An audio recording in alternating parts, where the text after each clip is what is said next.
Now. On 105.9 FM and streaming worldwide on the WMAL app. O'Connor and Company. 7:06. It's O'Connor and Company here on this Monday morning. Thank you so much for letting us be a part of your morning routine. Coming up at 8:05, Richard Goldberg, Foundation for Defensive Democracies, get his analysis of that really curious helicopter crash in Iran that sort of took out their entire leadership. Weird how those things happen. What an accident. Freak accident, I'm sure. Hey, remember after the terrorist attacks at the Olympic Games in Munich, and how in the years afterwards, the people who were involved in that terrorist attack just all got killed, like just random shootings across Europe. Remember. Just walking down the street and suddenly the bullet in the back of the head and they're just dead. Don't mess with Israel. I'm sure Israel had nothing to do with that either. Didn't Iran just try to send missiles over to Jerusalem? And didn't they fund the Hamas attacks that killed 1,200? They did. But I'm sure this is just a freak accident. Yeah, sure. Great. 8:35, Dr. Jay Richards, Heritage Foundation, on how to win the culture war. That's Julie Gunlock. Good morning. Playing along with me. I'm Larry O'Connor. And this, my friends, is Joe diGenova. Good morning, Joe. Good morning. It was described as a Perry Mason moment, where Michael Cohen's testimony, which is the only real important testimony in this entire Trump trial in New York, where he said, smoking gun moment, I called Trump, here's the phone records, I called him in October to tell him the plan, he approved the Stormy Daniels payoff for the non-disclosure agreement. And then Trump's defense lawyer showed the entire court and Mr. Cohen the text messages that led up to that phone call to President Trump's bodyguard. And all of the text messages had to do with a 14-year-old who had been prank calling Mr. Cohen. And the bodyguard said, okay, give me a call. We'll do something about it. Then there's a 90-second phone call. It sure seems like, Joe, that the entire jury saw that Michael Cohen was lying about that phone call. Is that as big a moment as it seems to be? Yes, it is. Very important. And assuming a reasonable jury, it should be enough to sink the government's case. But remember, this is not a usual case. It's not a usual jury. It's not a usual judge. It's not a usual jurisdiction. This is a case that should not exist, shouldn't even be there, should have been the subject of an immediate judgment of acquittal at the end of the government's case, which it wasn't. We know we have a corrupt, compromised judge who's been admonished by the New York State Judicial Commission for violating the standards by giving campaign donations, which are absolutely unethical for a judge to do. Now, can you imagine, and he's still being allowed to sit in this case, one of the most politically charged cases in the history of the country? Michael Cohen is almost irrelevant, even though he is central to the government's case. The real person in this case that matters is the judge, who is going to try to destroy this case by giving instructions to the jury to basically convict Donald Trump, no matter what the evidence is. But we shall see. We shall see. Michael Cohen is an embarrassment to the prosecution. He never should have been on the stand. And may I say, I agree with a lot of the commentators who are accusing Bragg of committing basically a disbarable offense by putting on the witness stand someone like this who he knows is lying. That, to me, means that Alvin Bragg should lose his license to practice law. I don't expect that to happen in New York because that is a totally corrupt legal system in New York. But thank you. Can we expand on that a little bit? Because that was going to be my next question. The lawyers know exactly who Michael Cohen is. And is it possible that they didn't know about this phone call and the fact that he was lying? They had to know. They have the same evidence. Well, that's a different question about whether or not they wanted to know, and whether, a lot of prosecutors, and it's pretty clear that this guy Colangelo, who was sent up from justice to try the case in New York, is a pretty politically corrupt individual. And it's no doubt that Alvin Bragg just is a sort of an overweight nemesis to the legal system. I mean, when all is said and done, none of the judgments made in this case by the prosecution are professional, justified, or ethical. This case was brought for one reason only, to harm Donald Trump and not to try and find out whether or not he committed a crime. They knew from the beginning that he hadn't. The statute of limitation had expired. We all know the story of this case. This is a corrupt prosecution by a court system and a prosecution system in New York that cannot withstand scrutiny. But what is fascinating to me is not a whimper from the New York State Bar, not a whimper from the New York Times about the stench, the utter stench surrounding this case. You know, you can hate Donald Trump as much as you want. It's a free country. But the one thing you don't get to do is to put somebody on trial for a crime that he didn't commit. And I tell you, may God have mercy on the souls of Alvin Bragg, Juan Rashan, Mr. Colangelo, and all the people who have had anything to do with this case. I don't expect any of them to ever suffer any professional consequences from this because the system in New York and in D.C. is so corrupt. It's unbelievable. It's just mind-boggling that something like this could have occurred. So, you know, Michael Cohen is almost irrelevant because this is a foregone conclusion. This judge is going to instruct this jury to convict. Now we'll see if there are 12 brave people who can say, you know, Your Honor, you're a nice guy. You're a little bit of a putz and a schmutz. You're kind of politically, you're kind of politically a mess, but we don't think there's a crime here. I'm not sure this jury has the strength, the inherent strength that it takes to do that. And by the way, those two jurors on this case, the two lawyers on this case who are jurors, if they don't see what this case is about, then they are the worst lawyers in America, and they should be very happy that nobody knows their name. Joe, what do you expect? We're still in cross-examination, and Michael Cohen will be under the stand today. I'm guessing that you expect more of the same in terms of the dissecting of his story and exposing his lies. Is the prosecution pretty much done after Michael Cohen's testimony? And if so, what will Trump's defense look like? Well, the prosecution, I believe, has announced that they're done, that Michael Cohen is their last witness. If I were Trump, I would put on Robert Costello, Cohen's lawyer. I don't think there's any way you don't put him on the witness stand to simply finally destroy Michael Cohen if there's anything left to destroy. And I would put on Bradley Smith, the former chairman of the Federal Election Commission, for his expert testimony. Now, the judge may try to limit Bradley Smith. He may try to limit Costello. But I don't see – there's no way you don't put Costello on the witness stand. I think that would be a terrible mistake. You don't rest on the notion that the government didn't meet its burden because this is not a regular case. It's not a fair case. The jury is assuming Trump is guilty from the very beginning because the way the judge has conducted himself in this case. I cannot underscore enough how awful this situation is for the American judicial process. And listen, and it's just not a whimper from the American Bar Association. You know, Victoria and I resigned from the ABA during George W. Bush's reign as president because we couldn't stand the way the ABA was treating Republican judicial nominees with their evaluations. And it was one of the greatest days of our lives to leave the ABA. It's nothing more than a hack trade association. Yep. Hey, Joe, can you stick around because the Biden administration and Merrick Garland claimed executive privilege over some Yeah, exactly. It seemed a little dubious, and I thought you know your way around executive privilege claims, so we'll get Joe diGenova's expert legal opinion with that derisive laugh, giving it an indication of where we're headed. That's coming up in a moment, but first it's 7:15. WMAL traffic and weather every 10 minutes. A ton of news broke today. I've got the up-to-the-minute details for you on the next Vince Coglianese Show, 3 to 6, right here on WMAL. We continue with Joe diGenova, the former U.S. Attorney for the District of Columbia and D.C. power lawyer. And, Joe, walk me through this because you're a great legal mind and I'm just, some schmo with a microphone. Joe Biden was being investigated by Special Prosecutor Robert Hur over his mishandling of classified documents. He sat for a deposition with the prosecutor's office. We have seen the transcript of that interview, of that deposition. But Merrick Garland and the Biden White House counsel, they are withholding the audio and video files of that deposition and claiming executive privilege and privacy.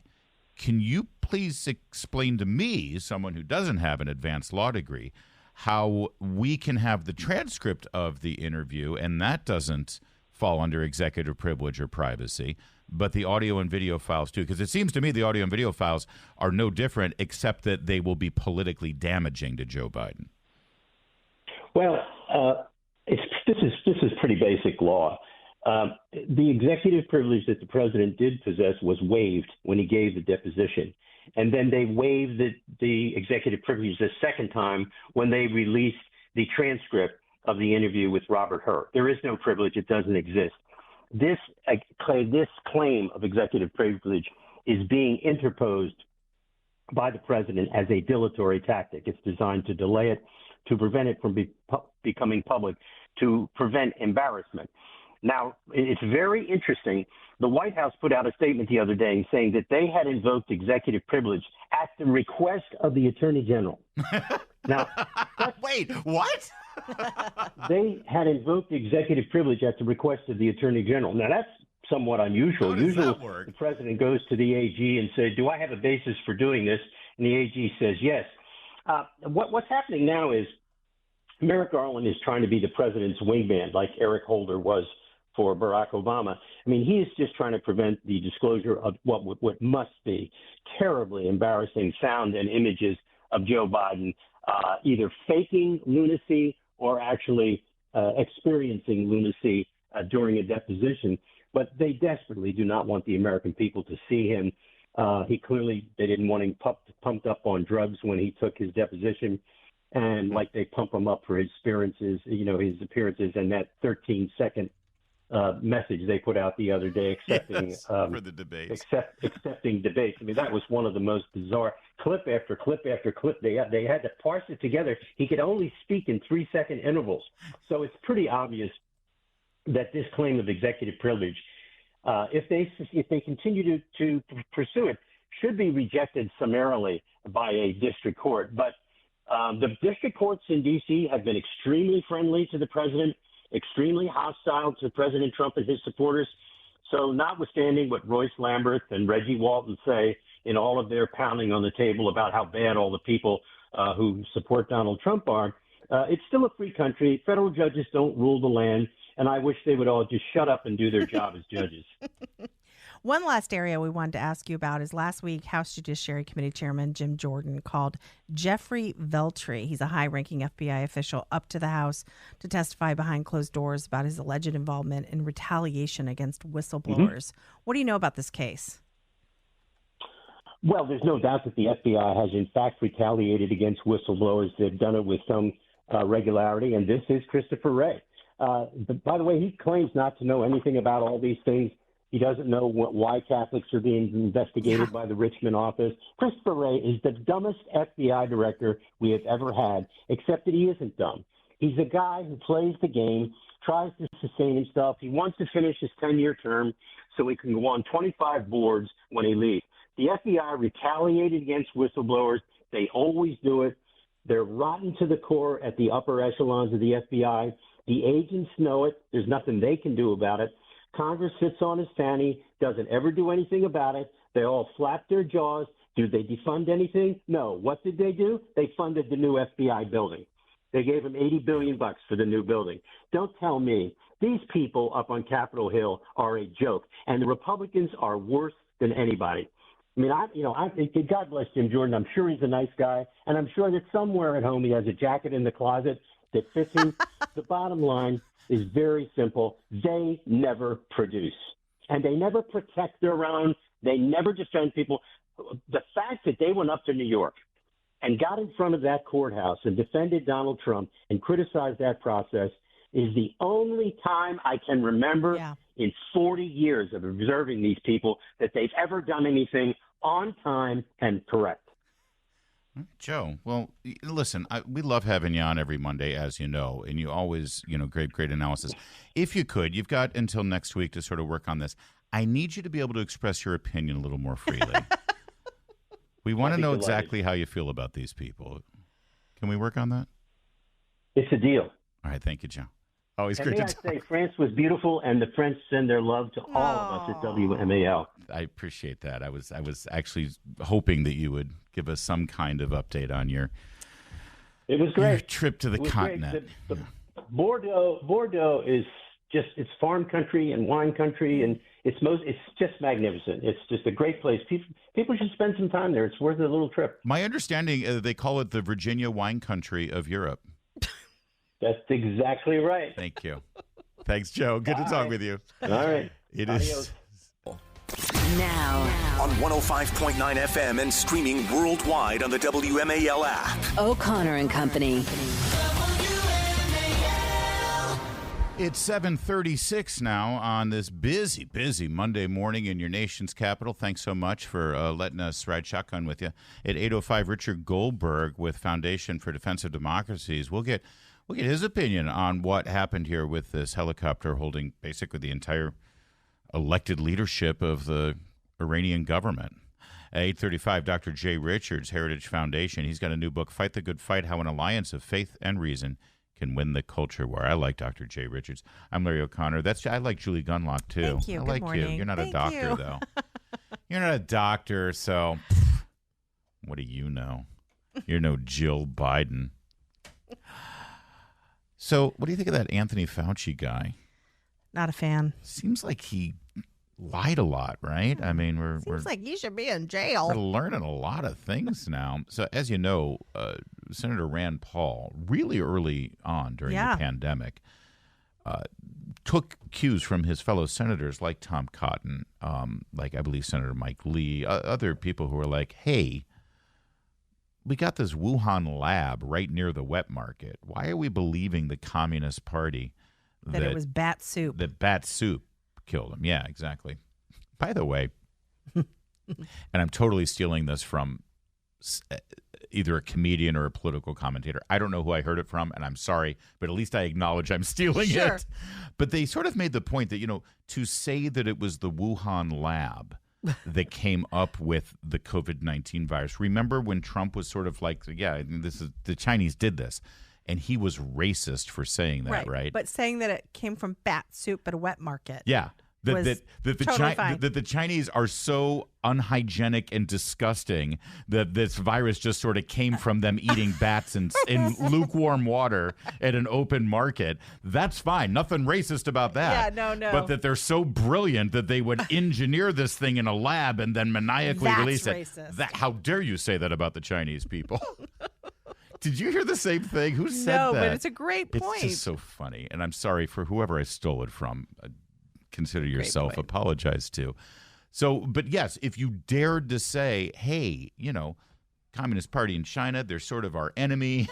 They do really bad freak things. Out at the New York Times when Tom Cotton wrote that in an op-ed. Suggested that. And I remember interviewing Secretary of State Pompeo at the time, and he said, they're not sharing information with us. They're not letting us see the original DNA of the virus, that they discovered this thing, apparently. Yeah. And so then everyone around the world is like, well, tell us what you know. No, we're not going to tell you a damn thing about it. Right. So then Rand Paul gets Anthony Fauci in front of him and says, okay, so this was gain-of-function research, right? No gain-of-function. You don't know what you're talking about. And by the way, we paid for gain-of-function research in Wuhan under your authority. In fact, you directed these grants. No, with all due respect, Senator Paul.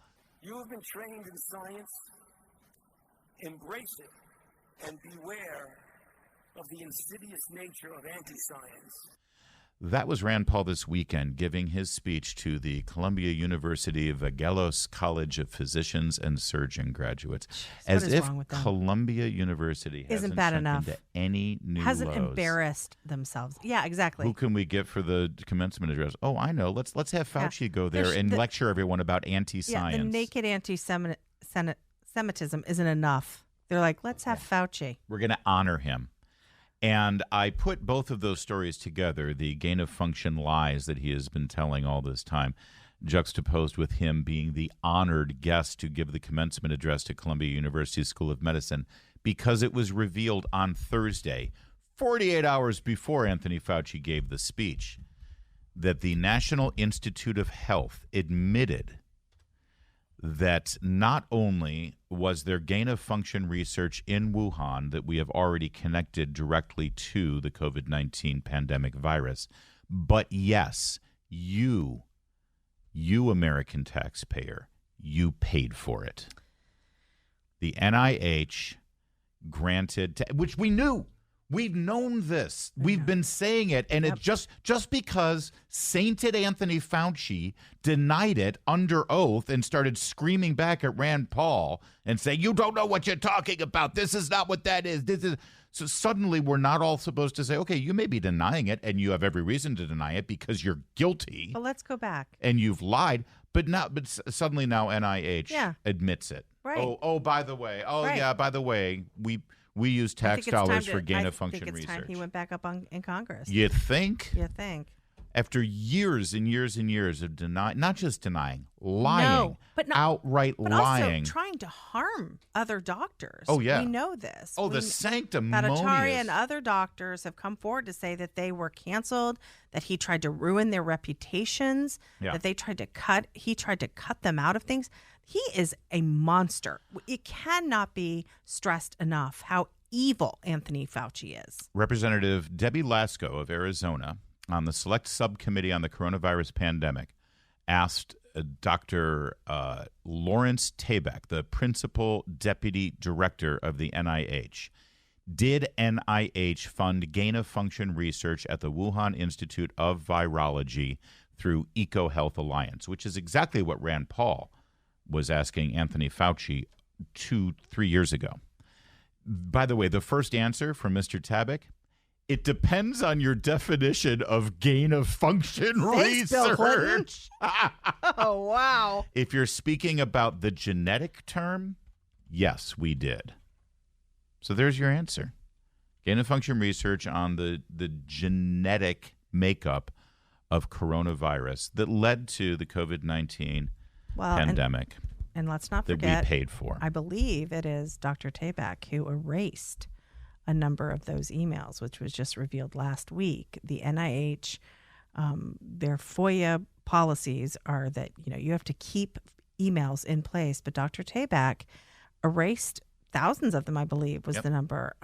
They are trying to hide this now that that all the truth is out. They are trying to hide. So we know Anthony Fauci lied under oath. And now we know what he lied about, which was taxpayer funding for gain-of-function research. So here's the thing. When we started to see COVID-19 cases in America and American citizens dying, Anthony Fauci had all of the information at his fingertips. He knew exactly what it was. He knew exactly who was to blame. He knew what the origins were. He knew what the experiments that led to this thing were that may have helped us actually get a hold of this, get on top of it, get better information. He didn't do anything. Actually, he did worse than anything. He told everyone to shut up about it. We have those emails. And then he pretended like he was the savior of the country by telling everybody to stay home, to not go to work, to let businesses die, to let students not go to school, to have children, 2-year-olds at daycare have to be suffocated behind a cloth mask, and then to have people in hospitals die alone. And he knew the origins of the virus. He could have actually used his medical expertise to help us understand it better and actually get to know it. And he played stupid the whole time, right up until there was a new president. And then suddenly everything seemed to clear up. I mean, a conspiracy theorist would say that maybe he did it for political purposes because he was such a major part, one of the highest paid people in the federal government, and he knew that he could basically use that power to affect an election. And yet nothing has happened to him. Nothing has happened. Nothing. Not a thing. It's 7:45 WMAL traffic, and he did give a speech to the Columbia University School of Medicine, though. He got to do that. Yeah. So, because he is science. More giving a speech to awful people. So now that you know the truth about Anthony Fauci, we all now know the truth that yes, in fact, gain-of-function research at the Wuhan lab that led to the COVID-19 pandemic was funded by tax dollars at the direction of Anthony Fauci. He knew about it. He obfuscated, if not outright lied under oath about it. Now, and I got the timeline wrong, we learned that Thursday. The day before, on Wednesday, is when he gave his commencement address to Columbia University School of Medicine. You have been trained in science. Embrace it and beware of the insidious nature of anti-science. During the past 4 years, we have witnessed an alarming increase in the mischaracterization, distortion, and even vilification of solid evidence-based scientific findings and of scientists themselves. At the same time, conspiracy theories arose that became intermixed with these anti-science sentiments. The net result, understandably, was that public confusion was sowed and trust in evidence-based public health principles was eroded. That man undermined. The nerve of this guy. He undermined the absolute trust in science. audacity. Yeah. It just. And then to claim that he's been vilified. Oh, it's right. like, I'm sorry, I'm the victim. You never lost your job. You can look at professors at Stanford and Yale lost their jobs for pointing out that he was wrong. There isn't even a slight walk back. There isn't any humility there. There isn't any, because remember in the very beginning when we first started to see COVID, there was this whole, and the public schools use this a lot on parents, is give us grace. We're mapping this out. This is uncharted territory, right? Yeah. And a lot of us were willing to do that. I was willing to give grace and all that stuff. But at some point, it's okay to say, you know what, we got a lot of things wrong. It would be enormously, enormously comforting to hear that from people like this that cause so much pain. They never will. They never will. And that's why, and I'll say it again, Donald Trump needs to include this in his stump speeches. Yes. He needs to say, day one, we will begin an investigative commission so that the American people know how this happened, how the decisions were made, what went wrong, and if criminal charges need to be brought, they will be brought. So that it won't happen again. That's the whole point. Yes. That's the whole point. It's 7:53.